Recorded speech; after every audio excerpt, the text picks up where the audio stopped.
నమస్తే అందరికీ. నేను లైఫ్లో కొన్న ఫస్ట్ టూ వీలర్ ఇదే ఓలా S1X.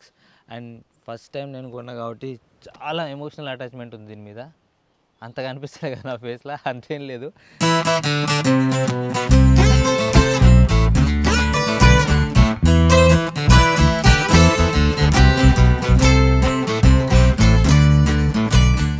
జస్ట్ ఎప్పుడు ఏ వెహికల్ అయినా ఏదైనా నేను తీసుకుంటే అవసరం ఉన్నప్పుడే తీసుకుందాం అనుకున్నా. అండ్ ఎలక్ట్రిక్ వెహికల్కి పోవడానికి కారణం ఏంటంటే నేను ఇక్కడిక్కడనే ఎక్కువ తిరుగుతా, పెద్ద దూరం పోను. అండ్ ఇన్ కేస్ బాగా దూరం పోయేటోళ్ళు అయితే దీన్ని అయితే అస్సలు కొనొద్దు, ఎందుకంటే ఛార్జింగ్కి 6 గంటలు పడుతుంది. మీరు చాలా ఓలా వెహికల్స్ చూసిర్రు, దానికి దీనికి డిఫరెన్స్ ఏంటంటే ఈ కీ. సో ఓలాలో ఫస్ట్ టైం ఒక కీ వేరియంట్ వచ్చిందనమాట. మన దేశంలో తాళంకి చాలా విలువ ఎక్కువ ఉంటుంది. తాళం చేతిలో ఉంటేనే బండి ఉన్నట్టు ఫీల్ అవుతాం కాబట్టి ఇది ఒకటి నాకు నచ్చింది. మామూలు ఓలాలకి ఈ ఓలా S1Xకి ఇంకో డిఫరెన్స్ ఏంటి అనేది చూద్దాం. ఇక్కడ కనిపిస్తున్న ఈ డిజిటల్ మీటర్ ఓలా S1 Proకి వాటికి ఇక్కడేమో ట్యాబ్ ఇచ్చి ఉంటారు. అండ్ ఇక్కడ దీనికి ట్యాబ్స్ ఏమి ఉండవు. ఇది మనకి టచ్ కూడా ఉండదు ఉట్టిదే. ఓలా S1 Proకి ఇక్కడ స్పీకర్లు ఇస్తారు పాటలు పెట్టుకోనికి.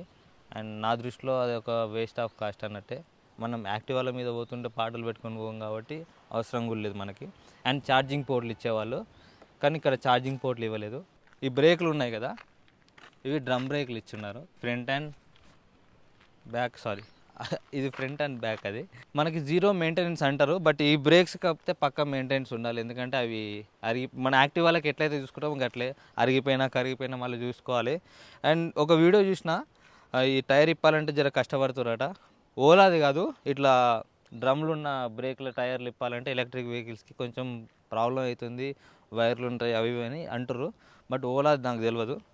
అది ఎప్పుడైనా మనకైతే ఇన్ కేసు ఎవరైనా చెప్తే దాని గురించి చెప్దాం. S1 Proకి దీనికి ఏంటంటే దీని మెటల్ చాలా తేడా. ఇదేంటంటే ఉట్టిదే ఉన్నది, పెద్దగా అంతేం లేదు. అండ్ ఇక్కడ కూడా మనకి ఛార్జింగ్ పోర్ట్ వెనకనే ఇచ్చారు. అండ్ నేను తీసుకున్న బండి ఏంటంటే కొంచెం ఇట్లా అంటే తప్ప వెళ్తలేదు అన్నట్టు. సో వాళ్ళ డిఫెక్ట్ నాకైతే కలిసి వచ్చింది, ఓకేలే. మొత్తానికైతే ఇవే మేజర్ డిఫరెన్సెస్. దానివల్ల ఆడియో మంచి రావాలి, దానివల్ల మనకి కాస్ట్ కట్ చేసిన అనమాట. నేను అందుకు ఇది తీసుకున్నా అంటే మన ఆ ఫీచర్స్ అవసరం లేదు. ఈ డిజిటల్ మీటర్ ఒకటి చేంజ్ చేయడం వల్ల దీంట్లో మనకి GPS కానీ ఫోన్తో కనెక్టివిటీ ఇలాంటి చాలా ఆప్షన్స్ ఉండవు. దానివల్ల మనకి ఛార్జింగ్ అనేది చాలా సేవ్ అవుతుంది. ఓలా S1 Proకి దీనికి ఉన్న డిఫరెన్సెస్ నేను గమనించినవి ఇవి. ఒక మిడిల్ క్లాస్ వ్యక్తికి బడ్జెట్లో looks wise and range wise ఒక మంచి బెస్ట్ ఆప్షన్ అంటే ఇదే. దీని గురించి ప్రోస్ అండ్ కాన్స్ ఇంకా డీటెయిల్గా మాట్లాడుకుందాం. సో ప్రస్తుతానికైతే ఫస్ట్ ఇంప్రెషన్ ఇది. ఇంకొక 2-3 నెలల తర్వాత దీని సంగతి ఏందో అనేది అప్పుడు కూడా చూద్దాం.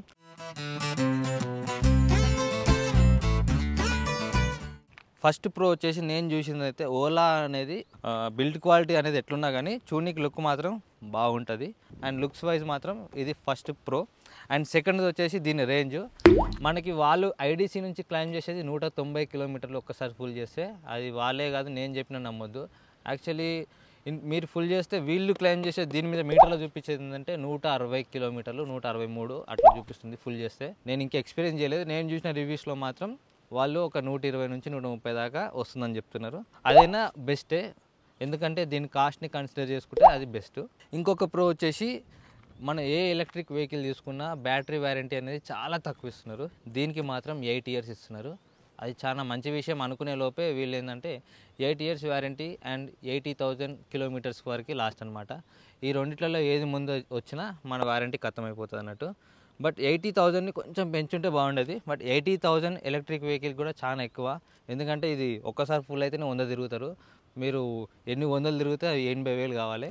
అండ్ ఓకే, ఇంటి దగ్గర అక్కడక్కడ వాడుకోవడానికి ఈ వారంటీ అనేది పనికొస్తుంది 80,000 కిలోమీటర్స్. బట్ డైలీ వచ్చే వాళ్ళకైతే 4 ఏళ్ళ 3 ఏళ్ళ 80,000 కిలోమీటర్లు అయితే తిరగచ్చు. ఈ 3 ప్రోస్ నేను ఇప్పటివరకు అబ్జర్వ్ చేసినవి. అండ్ అంతే. అండ్ కాన్స్ విషయానికి వస్తే పెద్ద లిస్టే ఉంది.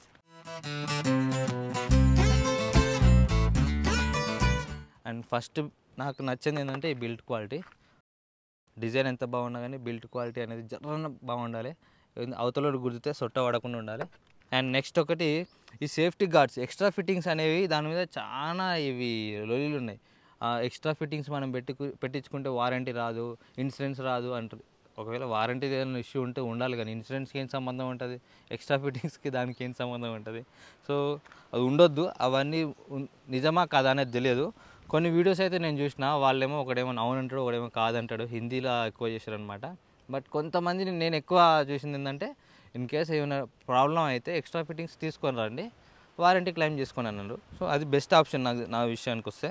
నేను ఇంకేం చేపియాలనుకుంటున్నా. అరే మామూలు యాక్టివ్ వాళ్ళకి ఈ foot rest, ladies foot rest బండితోటి వస్తుందా? మళ్ళీ లేకపోతే వేసుకుంటారు కాబట్టి. Okay, ready కాడిగా. ఓకే, ఇంకో విషయం ఏంటంటే ఈ ఫుట్ రెస్ట్ అనమాట. ఇక్కడ ఓన్లీ అబ్బాయిలకే ఇచ్చారు అన్నట్టు. అమ్మాయిలు వన్ సైడ్ కూర్చుంటారు కదా, మన సైడ్ ఇప్పుడు మా అమ్మాయి ఇట్లా కూర్చోవాలంటే జర ఇబ్బంది పడుతుంది అన్నట్టు. రీసెంట్గా ఒక పెద్ద ఆవిడ కూడా కూర్చొని ట్రై చేసింది, దీని మీద కొంచెం ఇబ్బంది పడ్డది. ఎందుకంటే ఫుట్ రెస్ట్ లేదు, వాళ్ళు దాని మీద కాలు పెట్టి ఎక్కుతారు కదా, అదొకటి వీళ్ళు ఇచ్చుంటే బాగుండేది. బట్ ఎక్స్ట్రా ఫిట్టింగ్స్లో మనం పెట్టుకోవచ్చు. అండ్ ఇంకోటి సెంట్రల్ స్టాండ్, అది కూడా దీంతో పాటు రాదు. మామూలు యాక్టివిటీ వస్తుందా వాటికి? వాటికి వస్తుంది కానీ వీటికి రాలేదు. అయితే నేను కొన్ని వీడియోస్ చూసిన, కొంతమంది ఏదో స్టాండ్ పెట్టించుకుంటున్నారు, కొంతమంది ఏమో బ్యాటరీకి తగులుతుంది, కొంచెం ప్రాబ్లం అవుతుంది అంటారు. ఎందుకంటే ఈ బ్యాటరీ అనేది దీనికి ఇక్కడనే ఉంటుంది, దీని కింద. ఇంకో విషయాన్ని కూడా నాకు క్లారిటీ లేదు. ఒకటి, వర్షంలో పోతే ఎట్లుంటుంది ఏందనేది. ఇప్పుడు మన హైదరాబాద్లో స్విమ్మింగ్ పూల్ అవుతాయి కదా, ఇప్పుడు ఆ నీళ్ళల్లో పోతే బ్యాటరీ కాంతుంది కదా, అదొకటి నాకు క్లారిటీ లేదు. మామూలుగా కొన్ని రివ్యూస్ చూసినప్పుడు ఏమనిపించిందంటే, వర్షంలో తడిసినప్పుడు ఒక 4-5 సార్లు బండి ఆగిపోయిందంట రన్నింగ్లో ఉన్నప్పుడు. దానికి వాళ్ళు చేసిన సొల్యూషన్ ఏంటంటే, ఈ బ్రేక్స్ అప్లై చేస్తారు కదా, ఈ బ్రేక్లు అప్లై చేసినప్పుడు ఏమైందంటే మనకి పవర్ కట్ అయిపోతుంది. టోటల్గా పవర్ కట్ కాగానే మనకి బండి ఆగిపోతుంది అన్నట్టు. ఏం చేయాలి, దీన్ని ఈ ఏళ్ళతోటి కొంచెం మీది కనే వరకు పవర్ మళ్ళీ సర్క్యులేట్ అయినాక మళ్ళీ మనకి బండి అనేది మూవ్ అవుతుంది అన్నట్టు. చిన్న చిన్న ప్రాబ్లమ్స్ అవన్నీ వీళ్ళు రెక్టిఫై చేయాల్సినవి. సో ఇవన్నీ చెప్పినాక కూడా ఈ బండి నేను తీసుకోవడానికి రీజన్స్ ఏందనేది మీకు ప్రోస్లోనే అనిపించుంటుంది. బడ్జెట్లో, రేంజ్, లుక్స్ వైజ్ నాకు తగ్గట్టుంది. అండ్ నేను చాలా రివ్యూస్ చూసిన, ఆ రివ్యూస్ చూసినాక ఇది తీసుకున్నా. పెద్ద డిసడ్వాంటేజ్ నేను చెప్పడం మర్చిపోయిన ఒకటి, దీని సర్వీస్ అనమాట. ఇన్ కేస్ మీకు ఏదైనా ప్రాబ్లం ఉందంటే మీరు ఒక స్లాట్ బుక్ చేసుకోవాలి. స్లాట్ బుక్ చేసుకున్నాక ఆ టైంకి వెళ్ళాలి. ఆ టైంకి వెళ్తేనే వాళ్ళు మీ బండి ముట్టుకుంటారు.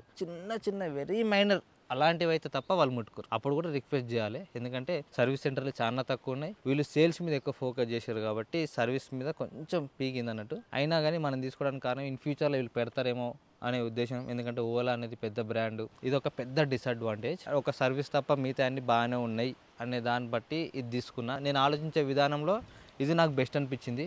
మీకు కూడా వేరేది బెస్ట్ అనిపించవచ్చు. బట్ మన ఇద్దరు ఆలోచనలు ఒకవేళ మ్యాచ్ అయితే మీరు ఇది తీసుకోవాలి, లేకపోతే మీకు ఏది నచ్చిందో దాని గురించి కామెంట్ చేయరు. ఇంతసేపు బడ్జెట్ అంటున్నా, ఇది ఎంత అనేది ఇంతవరకు చెప్పలేదు కదా.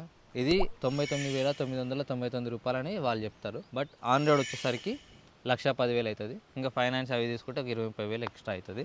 ఈ బండ్లలో మనకి ఒక 3 వేరియంట్లు ఉన్నాయి. ఒకటి 2 kW, ఒకటి 3 kW, ఇది 4 kW.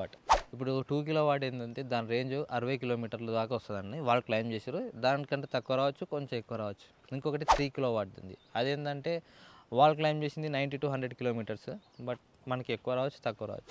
ఎక్కువైతే రాదు. నేను తీసుకునేది 4 kW టాప్ ఎండ్ అన్నట్టు.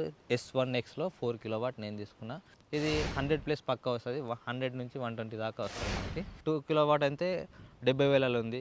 3 kW అయితే ఒక 80,000-90,000 ఉంది. ఇదైతే లక్షలు ఉంది. అండ్ ఇంకో విషయం, దీంట్లో టాప్ స్పీడ్ వచ్చేసి 90 వస్తుందా. మనకి స్టార్ట్ చేయగానే ఫస్ట్ పార్క్డ్ అని వస్తుంది. మనం ఇక్కడ కింద స్టాండ్ తీసేసినాక ఇక్కడ మనకి సింబల్ పోయింది. ఇందాక స్టాండ్ వేసినప్పుడు స్టాండ్ గ్రీన్ కలర్ది వస్తుంది. ఐఫోన్ చేంజ్ చేయండి, మీరు ఐఫోన్లో ఏది కనిపిస్తలేదంట. స్టార్ట్ చేయలేదు కాబట్టి పార్క్డ్ అని చూపిస్తుంది. ఎప్పుడైతే ఇక్కడ బ్రేక్ పట్టుకొని ఈ ఇగ్నిషన్ సింబల్ నొక్కుతామో అప్పుడు మనకి ఇక్కడ మోడ్ చేంజ్ అయిపోతుంది. నార్మల్ అంటే ఇప్పుడు స్టార్ట్ అయిపోయింది మనది. అది మనకి డగడగడగడగడగడగడ సపోర్ట్లు రావన్నట్టు.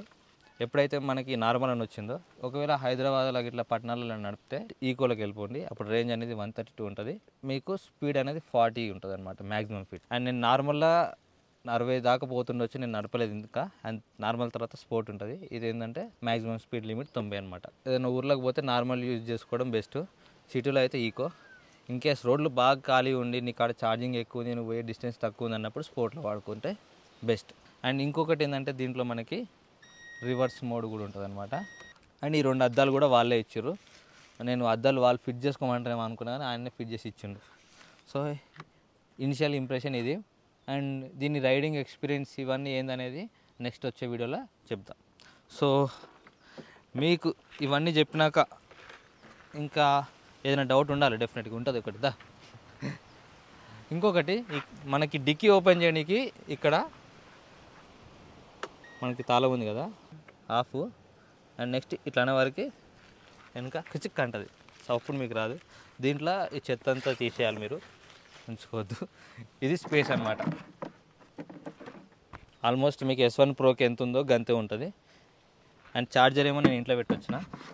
ఇన్స్టాగ్రామ్లో మెసేజ్ చేయరు, నేను ఇన్ కేస్ రిప్లై చేయకపోయినా ఆ క్వశ్చన్ వ్యాలిడ్ అయ్యి ఆ క్వశ్చన్ చాలామంది అడిగితే డెఫినెట్గా దాని గురించి మీకు వీడియోలో పెడతాను అనమాట. సో ఇదనమాట ఈ వీడియో. అండ్ నెక్స్ట్ మళ్ళీ ఒక మంచి వీడియో తోటి మీ ముందుకు వస్తాను. అండ్ ఈ వీడియో మీకు ఎట్లా అనిపించింది, అండ్ ఫస్ట్ టైం మీరు కూడా ఒక బండి కొనాలనుకుంటే ఇవన్నిటిని కన్సిడర్ చేయర్రి అండ్ మీ మనసాక్షిని ఫాలో కార్రి. అండ్ ఈ బండి కొన్న విషయం నేను ఎవరికి చెప్పలేదు, కొనేదాకా కొన్నాకనే చాలామంది చూపించిన. ఇప్పుడు ఎవరైతే వీడియో రికార్డ్ చేస్తున్నా వాడికి ఇప్పుడే తప్ప ఇంతవరకు బండి కొన్న విషయం కూడా తెలియదు. కొన్ని 4-5 రోజులు అయిపోయింది. సో ఇదన్నమాట ఈ వీడియోకి. మళ్ళీ కలుద్దాం. ఉంటా. అంతే.